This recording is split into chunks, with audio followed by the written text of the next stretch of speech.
Welcome. In front of me is an ELEPHONE P8000 and I'll show you how to change the language on this device.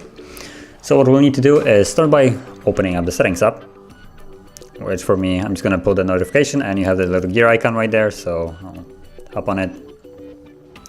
Then scroll down into language and input right here. Tap on it and then the first entry is language. So I'm just going to select it. And from here I get to choose the language that I desire. So what can we choose?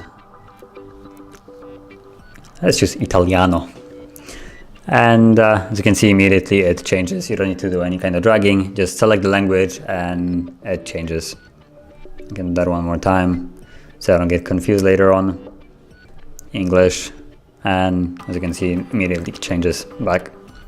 So that is how you change the language of the device. And if you found this video helpful, don't forget to hit like, subscribe, and as always, thank you for watching.